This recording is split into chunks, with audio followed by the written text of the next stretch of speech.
Honorable Chairperson, sir, my respected colleagues, I stand here today on behalf of my party, the All India Trinamool Congress, to speak on the finance bill.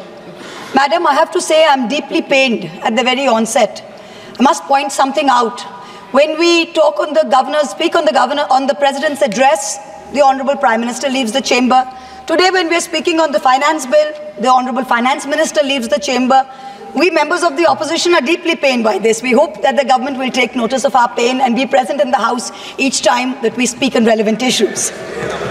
Theodore Roosevelt, the 26th President of the United States, had said, in any moment of decision, the best thing you can do is the right thing. The next best thing you can do is the wrong thing. And the worst thing you can do is nothing. The Honorable Finance Minister has made a mockery of the people of India in this union budget by doing absolutely nothing. Whatever little changes are there are regressive and ill thought out. Means that the people did not want a business as usual approach. The people wanted a course correction. What have you done? You've not listened to the mandate. Vinash Kale Viprit Buddhi, you have done the exact opposite. You've kept the same cabinet, you've kept the same finance minister who's given the same shoddy budget. Who is this budget for? The middle class make up 31% of India. The poor make up between 60 and 65% of India. I will demonstrate how this budget systematically strangles the poor and the middle class. This is a kursi bajao budget, a save the chair budget for this government, and even that it doesn't do very well. Broadly, there are two types of taxes: direct taxes, indirect taxes. Direct taxes are known as progressive taxes. Why are they progressive? So income tax, property tax, investment tax on capital gains, these are done in a way that the richer you are, the more tax you pay. So they're kind of fairer. Sir, please. Sir. Sir, you're a chat person. What is this? Indirect taxes are regressive because everyone from the richest billionaire to the poorest laborer is paying the exact same tax. So GST, duties on petrol, duties on diesel are all indirect taxes. When we strive for a fair and equitable economy, we must have the balance of direct taxes and indirect taxes right.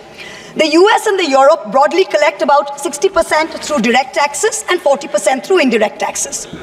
Some Scandinavian states with welfare models collect 70% through direct taxes, 30% from indirect taxes.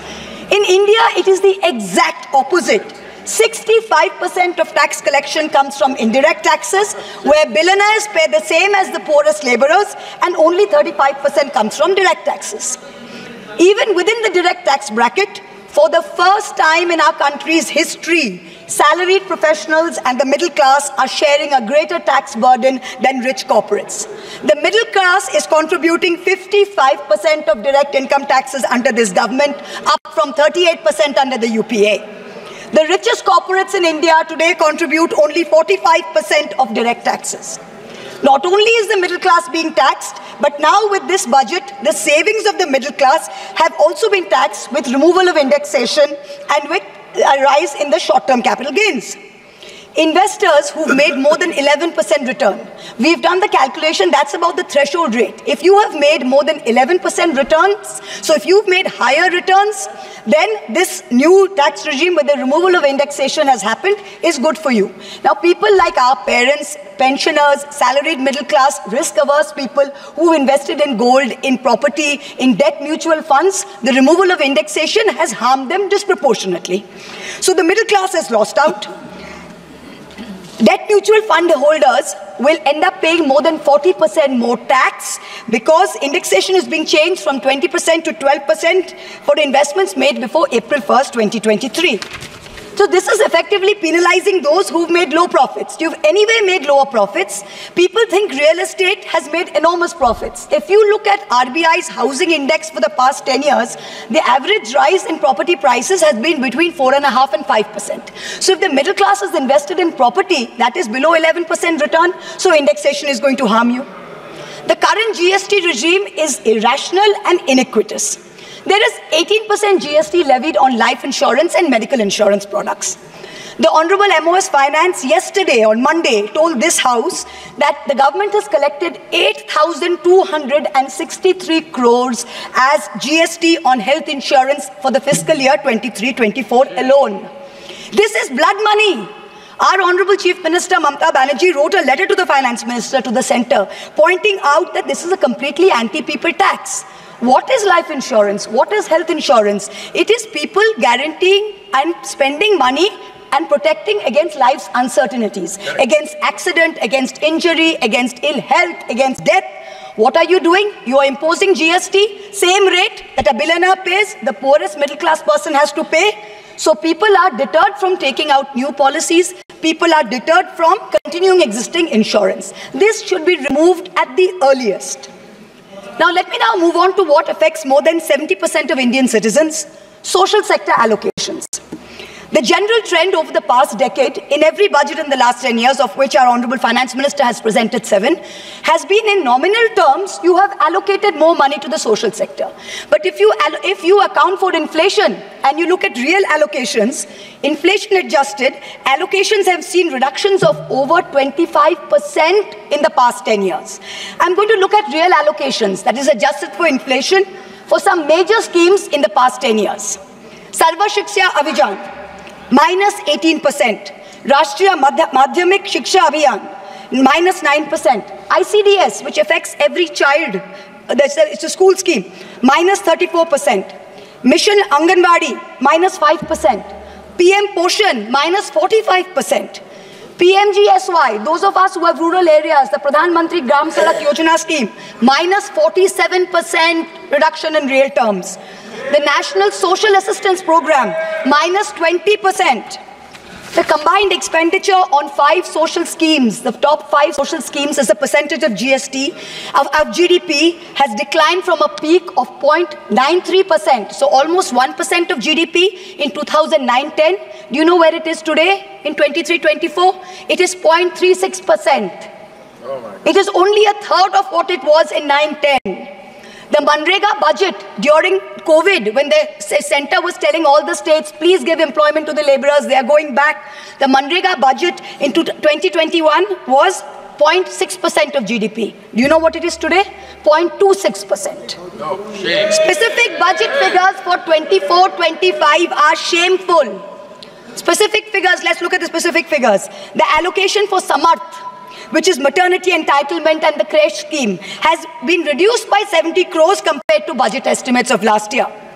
The budget for the National Social Assistance Program, for again those of us with rural areas, you know how important this is.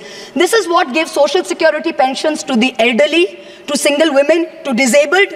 This is unchanged from last year at 9,652 crores. 9,600 crores, same as last year, no adjustment for inflation. The central contribution to social security pensions has been unchanged since 2014. It was 200 rupees in 2014. It is still 200 rupees per person today. The price of the cutlets in the parliamentary canteen in the last 10 years have been adjusted for inflation with the government's approval. The price of the cutlets in the parliamentary canteen have more than doubled. But when it comes to giving social security for the poorest of the poor, it is still 200 rupees in the last 10 years, no change. This budget's allocation, there is no room for higher salaries for Anganwadi workers. Their salaries have been unchanged since 2018.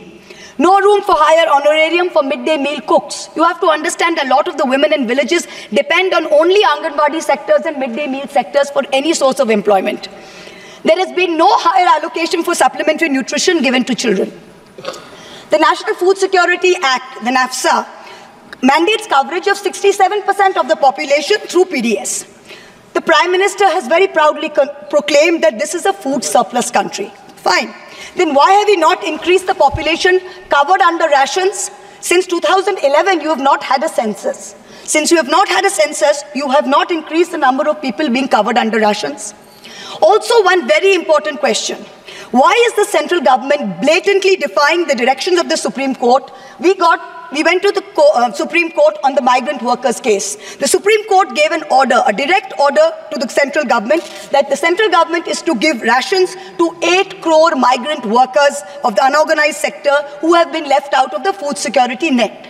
The last hearing was on 16 July 2024. Court again said that you have to please give money to the states which have issued additional cards, ration cards. But there's no room in the budget for this. There is no allocation. In this rush to protect its own chair, the government is making a very dangerous mistake, which is it's not giving enough to protect our borders. Military experts have repeatedly warned us that India's military capability has to be modernized because we are fighting on two fronts. One is against China, we need a dissuasive deterrent. Against Pakistan, we need an offensive deterrent. The budgetary allocation for defense in this budget is 6.22 lakh crores. This is a marginal decrease of 2,000 crores compared to revised budget estimates. We have reduced it by 2,000 crores. This year's allocation, the budget defense allocation, is 1.9% of GDP. This is the lowest since 1960. The lowest. Shame. Despite many economic constraints, past governments had always given close to 3% of GDP, which is the universal norm for defense. Over the last decade, ever since this government's been in power, it's been hovering around 2%.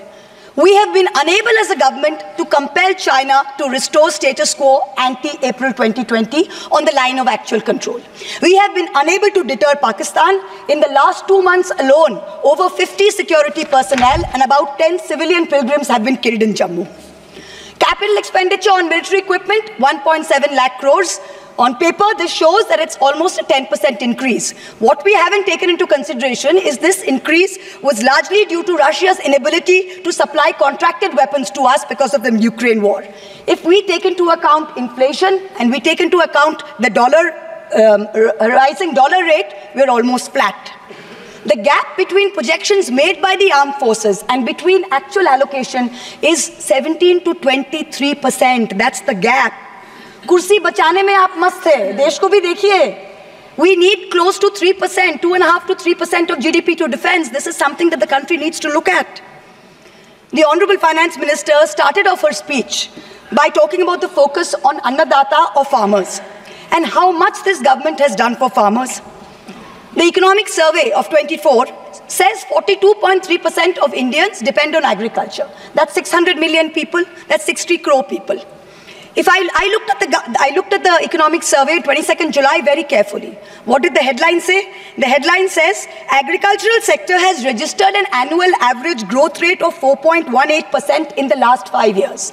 But then I needed to read and read and read, and in the fine print was written that last year was only 1.4%. So 4.18 over last 5 years is anyway, when you compare it to inflation, is nothing. But when you compare last year's growth of only 1.4%, what is it saying for 60 crore of our people who depend on farming?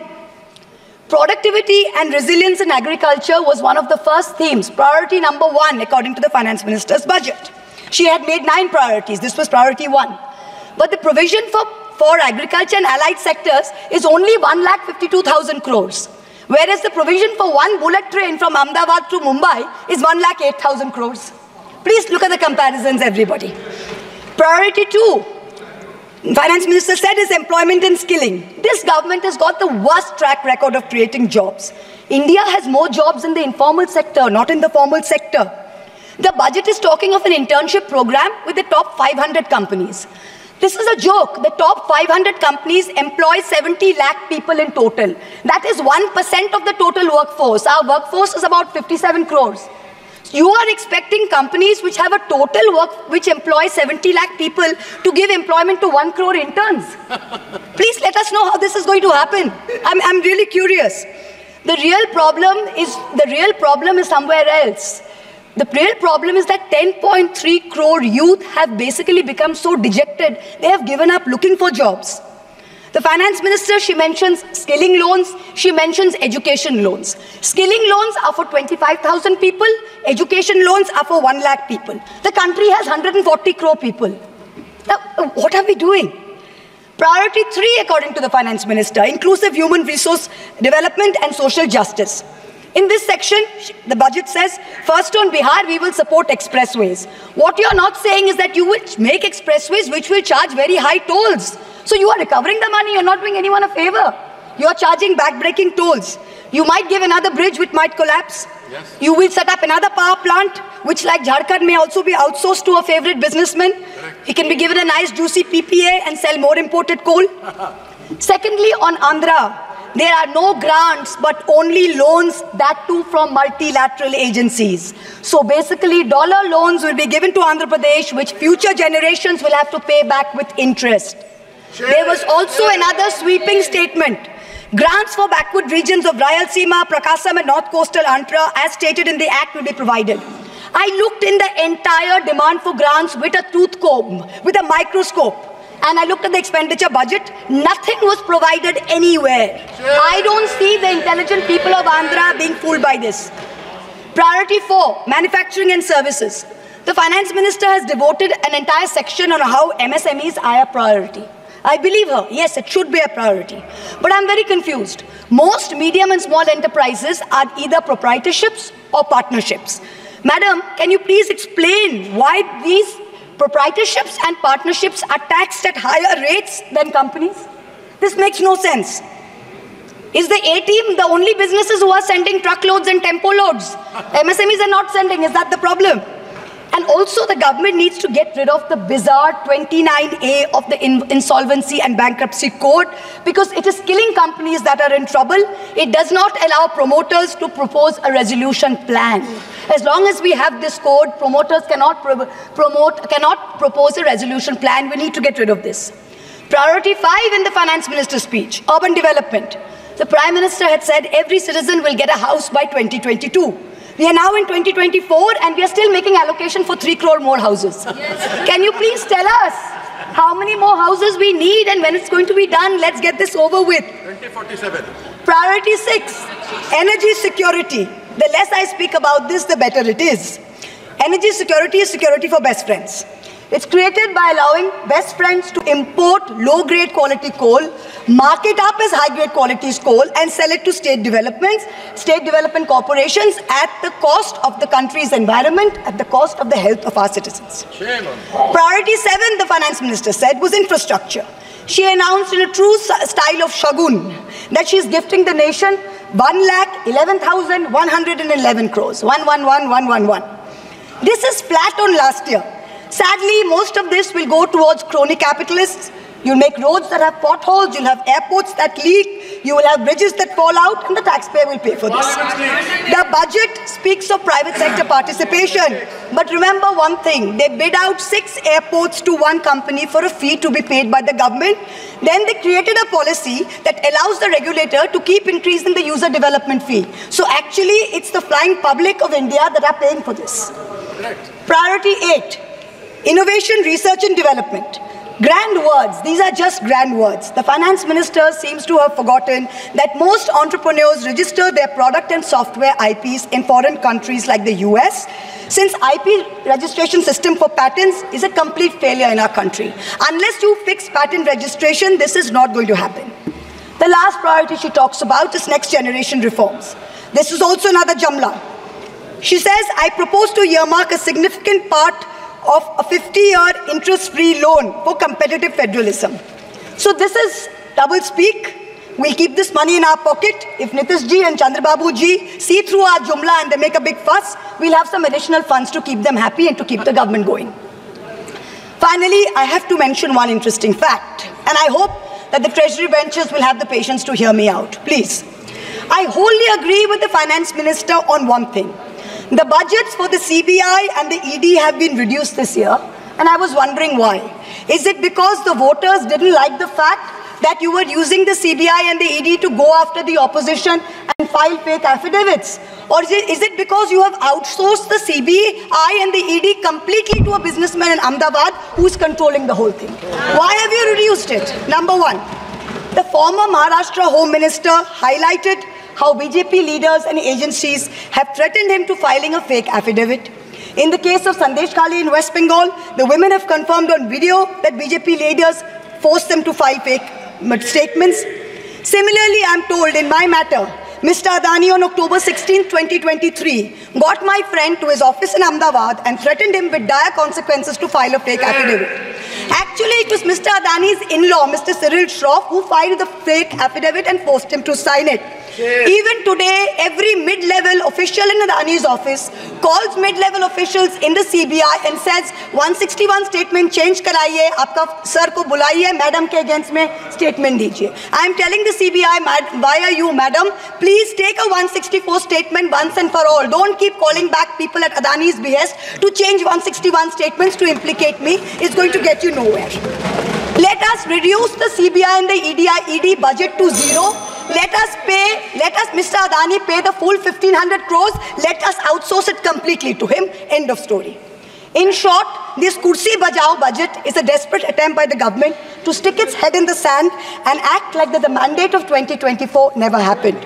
But the coming days are going to prove the instability of this government and the inefficacy of its economic policy. We wait for that day. Thank you very much, madam. Thank you.